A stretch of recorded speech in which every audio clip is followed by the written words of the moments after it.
गंगा जल से भरे घड़े की आत्मकथा। संतों की एक सभा चल रही थी।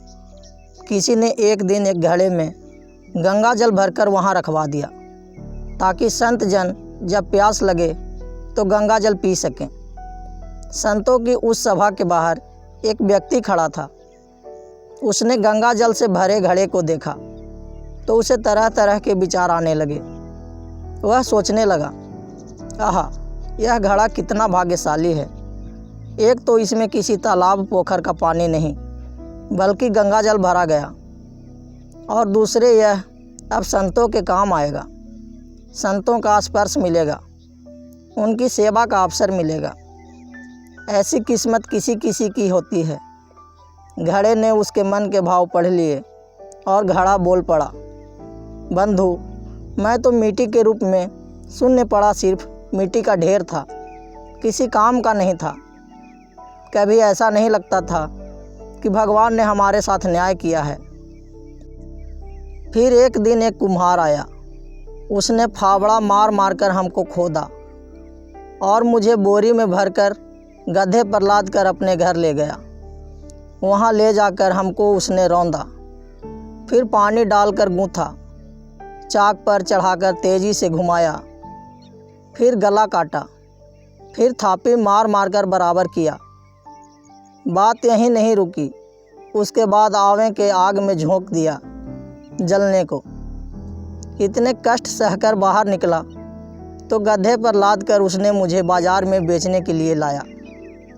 वहाँ भी लोग मुझे ठोक ठोक कर देख रहे थे कि ठीक है कि नहीं। ठोकने पीटने के बाद मेरी कीमत लगाई भी तो क्या, बस 20 से 30 रुपये। मैं तो पल पल यही सोचता रहा कि हे ईश्वर, सारे अन्याय मेरे ही साथ करना था। रोज़ एक नया कष्ट, एक नई पीड़ा देते हो। मेरे साथ बस अन्याय ही अन्याय होना लिखा है। लेकिन ईश्वर की योजना कुछ और ही थी। किसी सज्जन ने मुझे खरीद लिया और जब मुझ में गंगा जल भरकर संतों की सभा में रख दिया, तब मुझे आभास हुआ कि कुम्हार का वह फावड़ा चलाना भी उसकी कृपा ही थी। उसका मुझे वह गूँथना भी उसकी कृपा थी। मुझे आग में जलाना भी उसकी मौज थी, और बाज़ार में लोगों के द्वारा ठोके जाना भी उसकी ही मौज थी। अब मालूम पड़ा कि मुझ पर सब उस परमात्मा की कृपा ही थी। दरअसल बुरी परिस्थिति हमें इतनी विचलित कर देती है कि हम उस परमात्मा के अस्तित्व पर भी प्रश्न उठाने लगते हैं और खुद को कोसने लगते हैं। क्यों हम सब में शक्ति नहीं होती उसकी लीला समझने की। कई बार हमारे साथ भी ऐसा ही होता है।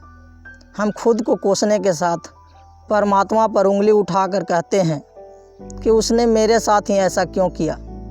क्या मैं इतना बुरा हूँ और मालिक ने सारे दुख तकलीफ़ें मुझे ही क्यों दिए। लेकिन सच तो ये है कि मालिक उन तमाम पत्थरों के भीड़ में से तराशने के लिए एक आपको चुना। अब तराशने में थोड़ी तकलीफ़ तो झेलनी ही पड़ती है। इसलिए हमें भगवान पर हमेशा भरोसा रखना चाहिए।